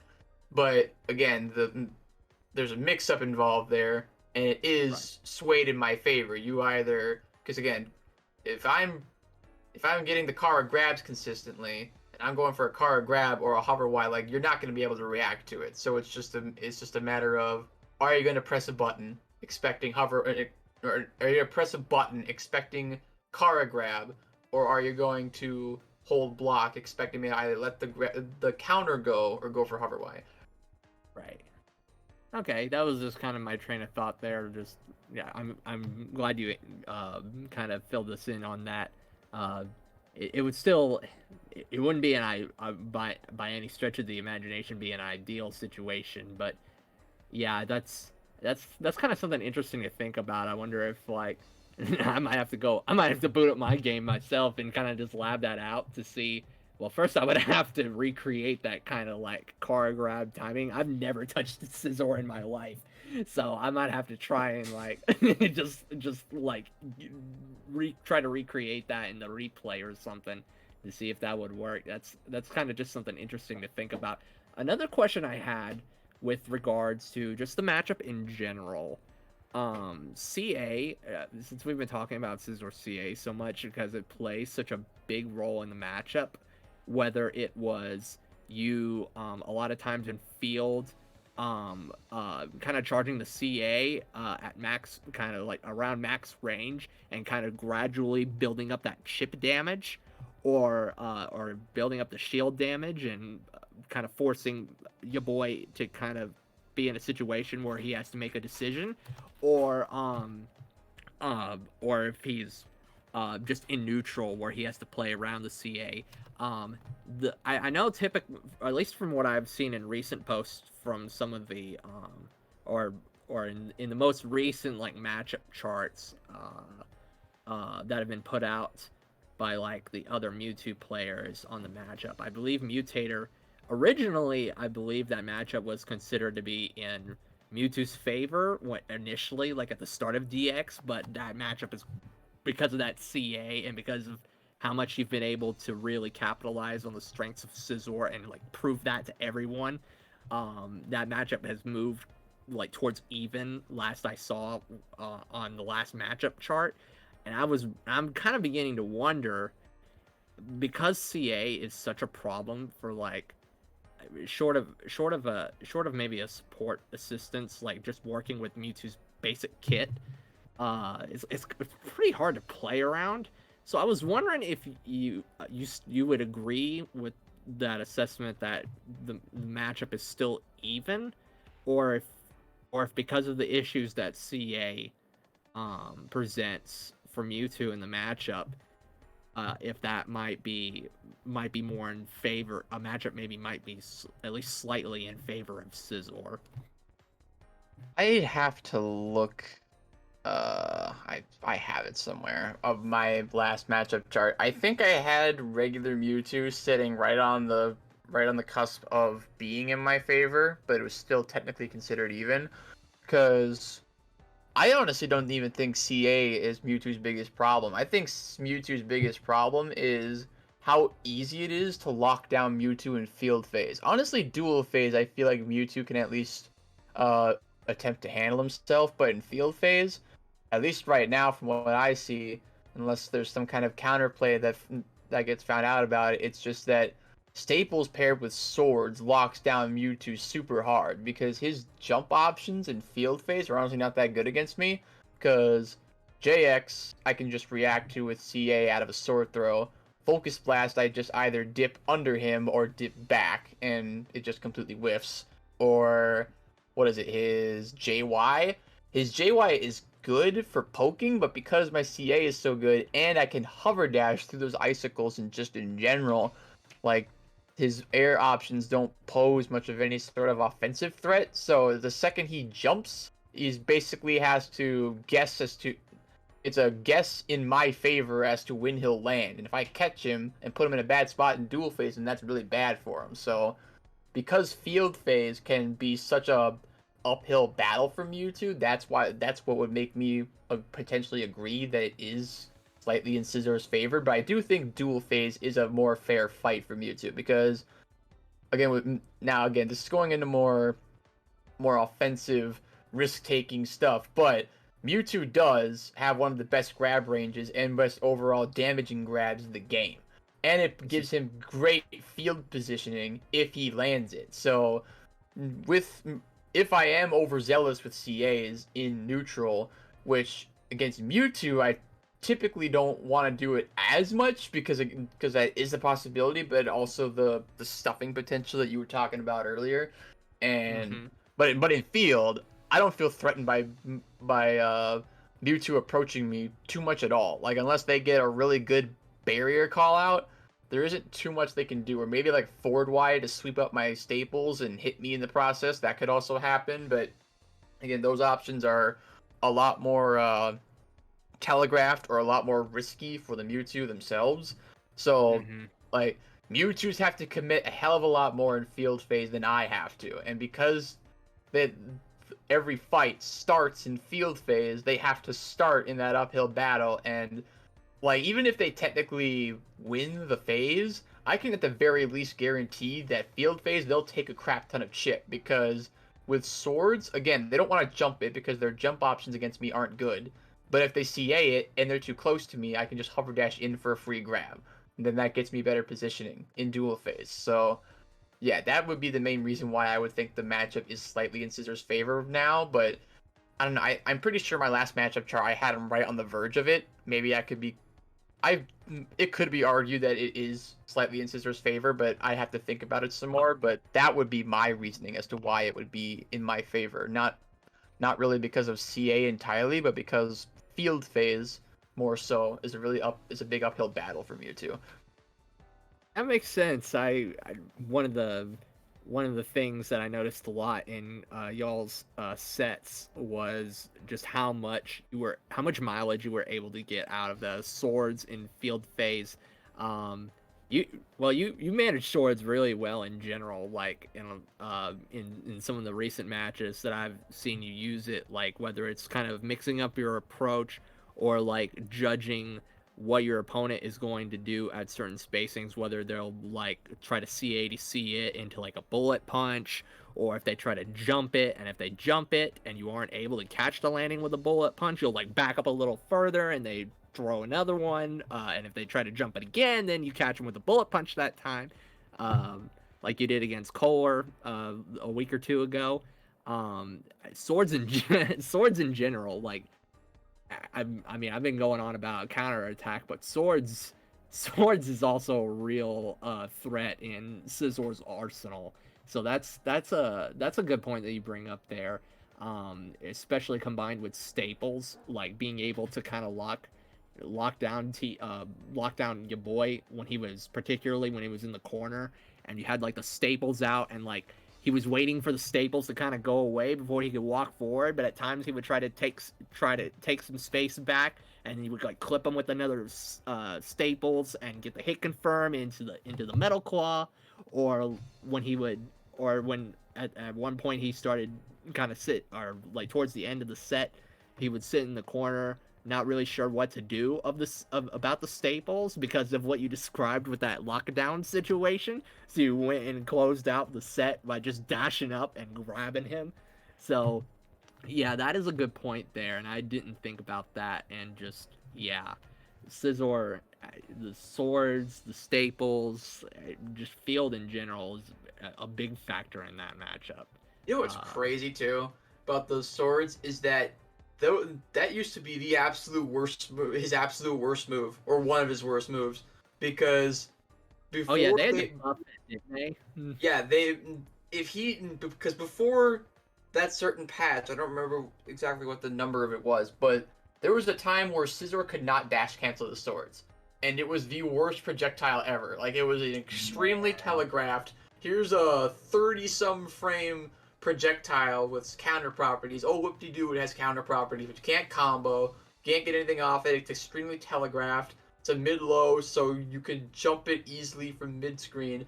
But now, the dash cancel just adds everything. We now have one of the best Okis. We now have combos. We now have pressure. We now have zoning. We have Mhm. just footsies in general. Like it just giving him a dash cancel out of that projectile gave him everything he needed. And now it like could okay. People will talk about CA all the time, and I don't care at this point. Like I'm just whatever. But but the swords, that's like a really really cool way to just make it not oppressive, but something that can genuinely be a threat in so many situations. It's such a versatile move that can be used in so many situations. Like I absolutely love the sword throw Oki. Ever since I started using the sword throw Oki and discovering what that was capable of, and pairing that with like his field phase hover blocking, it's so satisfying because you're in their face, you throw swords in their face, but now you have the means of either dashing back to prevent like any sort of mashing, or stay in their face if they're gonna mash an attack that's super minus. You just sit in their face, hold block before even their fastest mashing options because sword throw is so safe on block, and then you just be able to punish whatever you want. It's such a good Oki. I absolutely love it. That's true. Just being able to that hover stance cancel, it just gives it so much more utility and just like opens up a whole bunch of options with him. I remember that when that patch came out, it was a big deal at the time, because Scizor, when DX initially came out, was, I believe, like he was pretty like low mid at best in the tier list. Um, but after the buffs and after the work that you've been putting in with the Scizor, now he's like kind of he's almost like a bane to like a lot of people in the competitive sphere, and like people hate this having to deal with this character now, and it's just funny to see how long how far Scizor has come since his initial release and how much you've been able to do with him since then. So I thought that was really cool, and congratulations on your win today. Thank you. Yes, And sir. just one more thing too about that buff is because like the thing is, like aside from that and giving him what am I thinking of? Charged bug bite, he didn't get much else. And I don't think he got any other like Right. solid buff to his kit. But the thing is, I genuinely believe like his sword throw Oki, his dash cancel out of swords is like underlooked when it comes to like how big of an impact a single buff had on a character. Because genuinely, like I would be playing this character, I would still play him because Scizor, but I would be playing him completely different than I am now. Like in more ways than just like using the swords differently. Like I would be playing this character in so many different ways because I wouldn't have that option. But just that one buff completely changed the entire game for this character. Like it is honestly like I feel like this one buff deserves more recognition. Not the CA. We can talk about the CA all day. We can talk about Hover Dash all day. But this Sword Throw Oki buff like changed the Sister's entire world when it comes to this game. It really did. Yeah, I agree. Shane, was there anything else you wanted to maybe follow up on that, or like anything might have come to your mind, or Well, it's kind of a hard left coming from the Caesar talk because it's kind of going into what we were talking about in our own DM beforehand because we were wondering Oh, if TC here were to ever compete in the circuit that was 3v3, would you ever like consider picking up other characters to fill that roster up, like maybe like the balanced characters to like because we see that you have amazing fundies, so like that would translate really well to someone like Lucario, or even Pikachu if I can like try to throw my own Pika boy in there.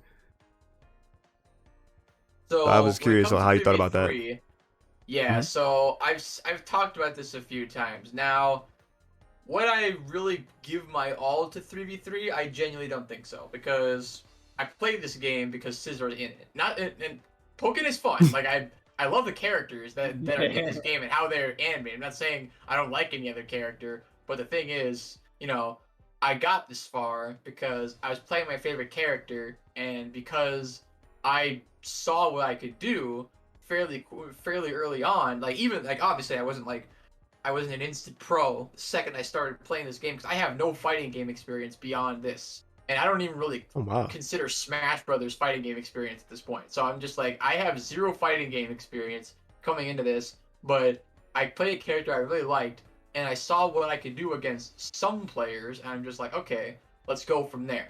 And there was one point in time very early on that I had a Pokken Empoleon because I do like Empoleon in this Oh. game and how he was created.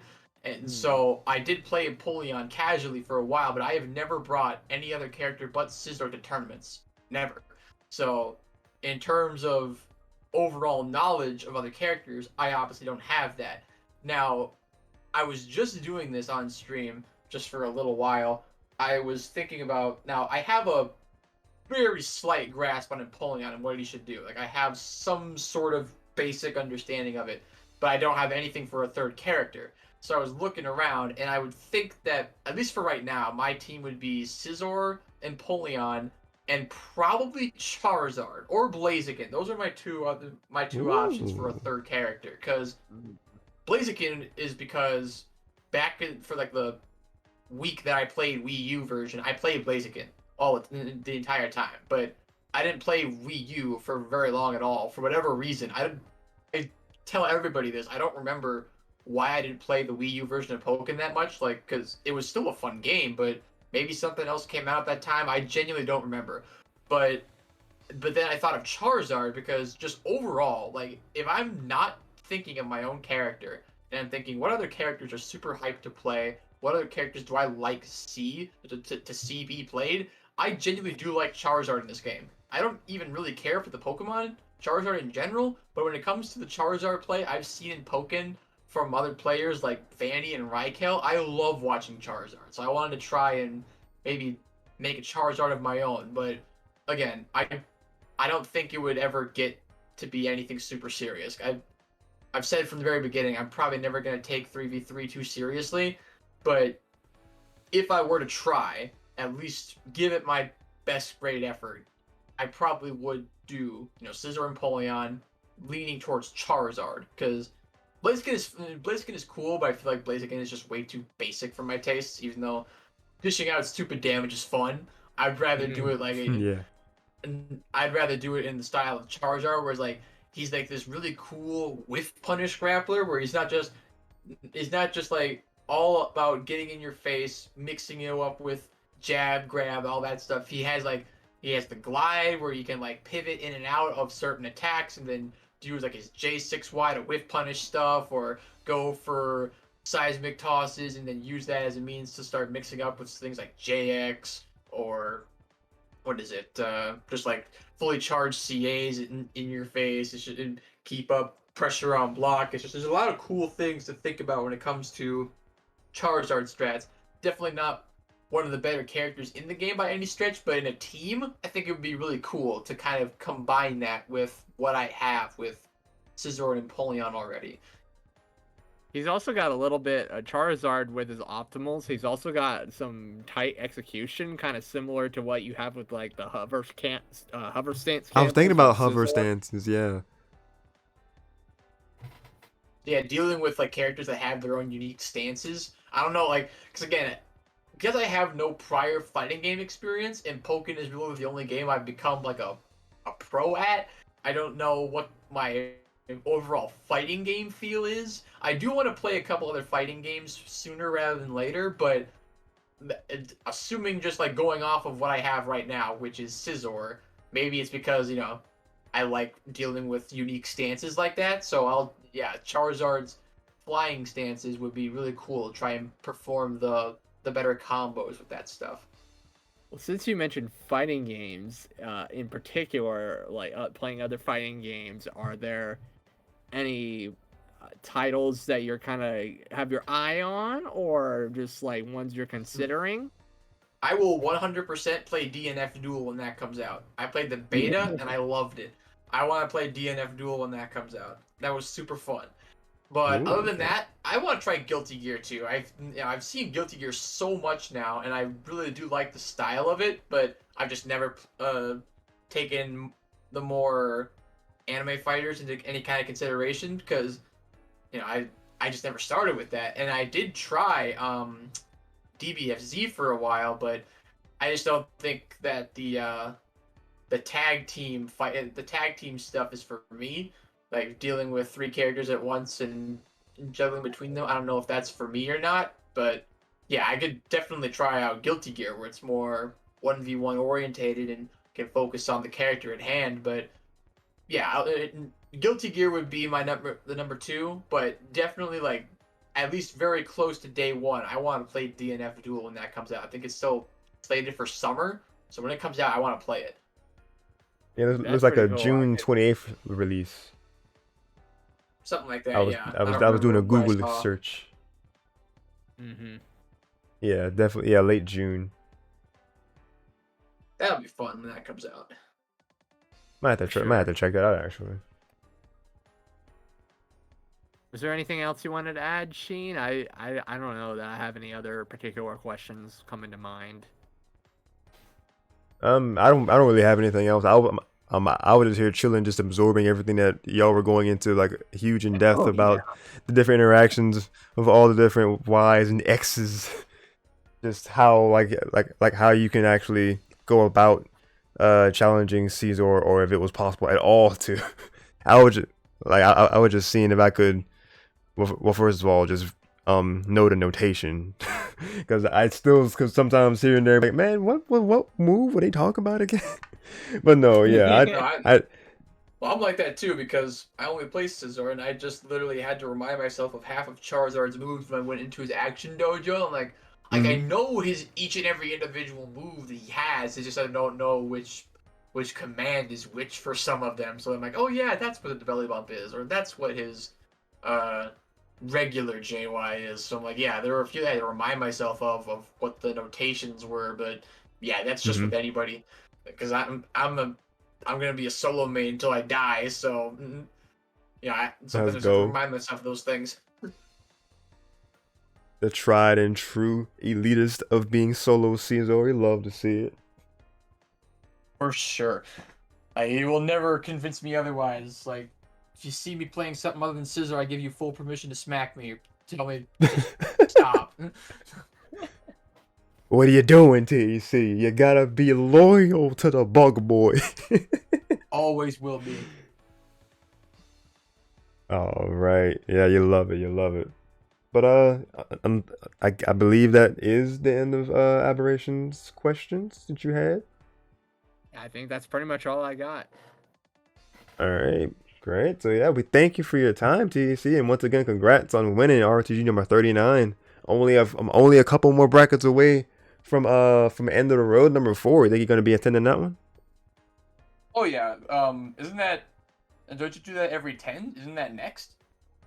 It's Or is gonna be it? Do you have to do 40, a full and then man? yeah. We're doing 40, and then it's gonna be on the like, as long as scheduling still goes according to plan, it's gonna be on the first Saturday of April. So April 2nd would be the end of the road number 4. That's the end of the Okay. season bracket for people Okay, so who it's are two interested. weeks. Yeah, 2 weeks from now. All right. Yeah, I should be able to do that. Okay. I'm definitely expecting to see people come out of the woodwork there, because there's usually there money involved with that bracket. So people are gonna be like, oh yo, pot, let's go.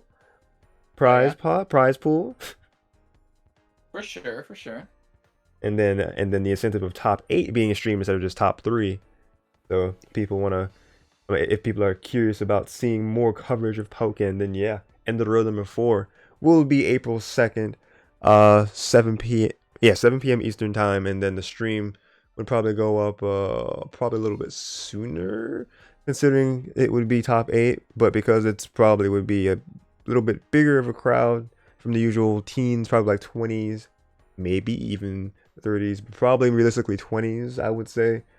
I'd probably say around still probably like a 9ish, maybe a something to 9 is my best guess there. But yeah, if you're thinking you might be also registering, checking in the end of the road number 4, gonna be excited to see what play you'll bring there too. Yeah, for sure, dude. I will I'll let you know if anything happens, but yeah, I should be able to make that. Bet. Yeah, I'll be I'll see what I can do for that one. I'm sure we'll get a lot more challengers for this one. Oh, absolutely. We'll see how it all plays out. That we will. Well, again, we No matter thank what, you you can for always your. use that Oh, as a yeah, yeah. means to train. Oh yeah, definitely always the training. That's what these things have been all about from the very beginning. Riggs just wanted to create something that people could just come in and like practice. They could come in and like go all out, or they can just come in for the experience and just kind of chill. It's the series has been welcome to all skill all ranges of skill from the jump. Mhm. The end of the road tournaments have been it's the same principle, but because money is on the line in that one, or it's involved, people will be more serious in trying to attain that incentive. But it's still, for the most part, it's always in good fun. It's always for getting that good practice in each week, and to just enjoy the game and enjoy what we can see out of it with these great matches. Yep, absolutely.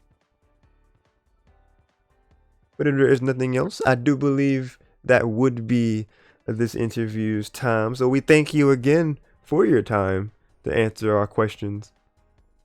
Yep, no problem. You guys have a good night now. Thank you. Have a You good too. one. Later. Later.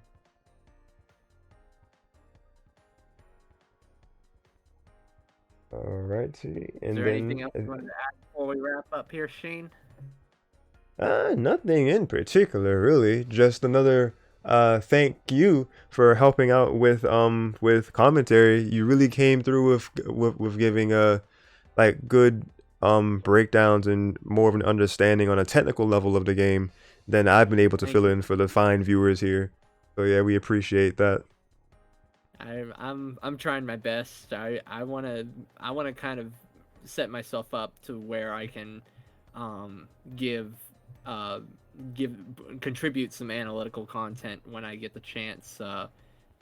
This is kind of my opportunity to try and get some experience both on the commentary side and just get more used to like talking on stream and such. So I really appreciate you um, Yeah. letting me have the opportunity to come on and kind of get some experience doing the commentary thing. So I look forward to trying to do some more, and like she mentioned earlier, if, with the feedback, if there's anything I can do to improve, or if anyone has any advice, do please let me know. Oh yes, definitely, definitely. And no Riggs, it no the interview's not going on. I'm not really sure if TEC just kind of left himself in the call or what, but yeah, he's already gone. I can actually adjust this. We're just doing our ending thoughts here. Let's change text to say ending thoughts. Boom. Yeah, the longest little bit in that interview was the specifics of how you could get around I think it was Caesar's counterattack or something else that you Yes, were sir. curious about as well. Yeah, I've been thinking about just in general is Yeah. the thing with I've been thinking about counterattacks Oh, there you a go. lot in general. Okay, good. I've been thinking about counterattacks a lot in general with regards to Pokken. Is that when you're playing in the neutral and you are particularly in the neutral, if you're trying to play around your opponent, playing around maintaining a certain space, which is what I like to do a lot with Mewtwo's like 2Y or his jump Y to like control space and like discourage the opponent from approaching. Um, uh, the the threat of C80C, uh, people being able to kind of fish for those counter attack opportunities, um, is kind of like what's been making me think about what are some ways I could play around it in the neutral. Um, if I was playing with Mewtwo, I full disclosure, if I were to pick this game back up again for an event coming up or something, I'm actually considering dropping Mewtwo for Oh, wow. Decidueye because okay. the way I'm kind of seeing like how I want to kind of play lame and hold like a life lead in this game is focus less on maintaining space control and more on just or like controlling space with normals. Instead of doing that, actually just maintaining, just playing more of a just straight up keep away game by like using more of a hit and run type of tactic. So I think Decidueye has a few options in his arsenal with like his projectiles. The Fury attack, having that as a multi-hit, could discourage certain CAs in the like kind of charging up CA in the neutral. But at least against certain counterattacks that are slower and easier to react to, but with others that are harder to react to, or more that are more counterattacks that are more versatile, like counterattack options like scissors that are more versatile and harder to play around, I could simply just try to get the life lead early on, and then maybe like use this aerial mobility to kind of just run away from there. I know, I know people hate dealing with that kind of play style. Yeah. It would not make me popular in any, or it would not make me well thought of in a number of circles. But that is kind Oh of no. like play style I would want to. That's kind of my idea of like how to address get around that issue of trying to play defense around counterattacks. I get where you're coming from though. Just wanting to just wanting to get, you know, just that deeper understanding and seeing it like if there are more ways than what we've seen so far. Just trying to see if we can still understand more about the metagame. Yeah, I respect it. Yeah, and take some of the things I'm saying with a grain of salt, because I've not been consistently playing this game for the last 2 or 3 years. Same. I mean, I'm behind on the general. I'm behind on certain aspects of the general meta, and because I haven't put that time into practice, like with my characters or like dealing with certain matchups, I'm gonna obviously have those gaps in knowledge of, you know, how to deal with certain things. But over the course of my time playing other fighting games, I've it's been making me think of, like, showing me in some ways of how to think about fighting games and such. So that's one of the reasons why I was interested in coming back and trying to apply that thinking to Pokken. Yeah, for sure. Okay, but let's see. I don't think if there are any other things you want to add. Chat really hasn't said anything really too much. I think this could be a good point of or a good good point in ending this stream. Sounds So good. again, so I say to the people who've been watching, who've been being fine lurkers here, appreciate the viewership. Thank y'all for tuning into the stream and being interested in checking out some more Pokken tournament gameplay here tonight. It was a blast to check out these games, and it was fun to have Aberration here for the extra bit of commentary. You know, takes a little bit less off of me and being able to, you know, carry the vibe alone. I mean, I will do it. I've done it before. I can bring the hype, but Right. it's good. But it's good to have another perspective and definitely, like you've said a couple of times, an analytical perspective to the commentary field. So yeah, can't say enough how it was appreciated tonight. And I hope you guys enjoyed it. I cut you off. I'm sorry. No, I think I would. I was just saying, I whatever help I could be, I'm glad I could be of help. Oh yeah, for sure. Hopefully you can come and help commentate future brackets. Maybe even end of the road number 4 if you're free 2 weeks from now. Possibly. We will be sure to talk about that. All right, bet. But with that said, I'm gonna go ahead and go into the usual things of ending notes. Go ahead and have this on here in proper, actually, the template here. So yes, this has been Darsheen, aka Yoshi96, and we are signing out for now, but definitely not forever. If you want to tune in to more streams, and want to check out more of my content, for um for a Pokken tournament, for Smash, I'm currently playing Super Mario Strikers as part of my Road to Mario Strikers Battle League series.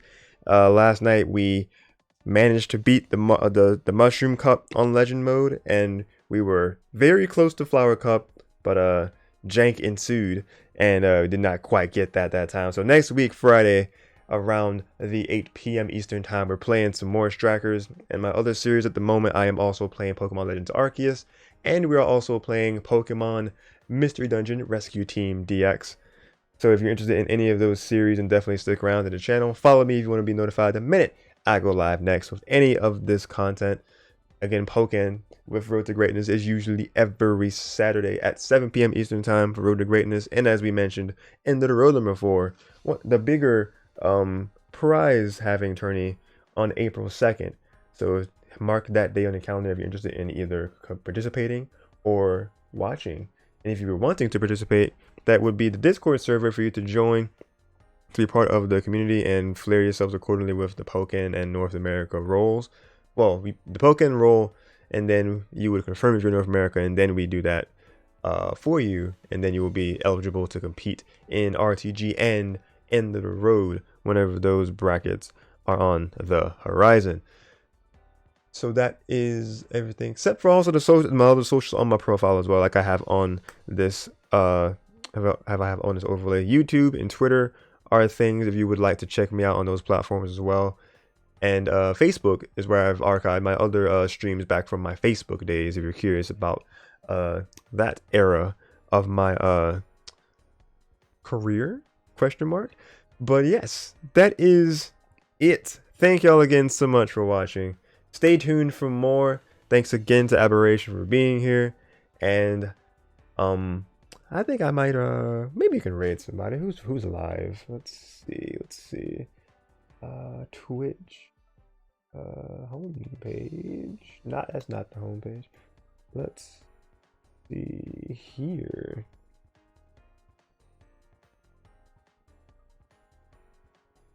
Oh, my man 20XX is live. We're gonna definitely raid my boy. Let's go. So let's go ahead and send you guys over to him. Send my man 20XX some love. Go ahead and start this raid. All right, the podcast is tonight. He's doing a podcast with Frankie Neptunes, another fellow Smash player, and just someone who has just a very good like voice, like radio commentator voice. So yeah, y'all gonna go into some smooth vocals from both of them right now. So again, thank y'all for watching. I will see you guys next time.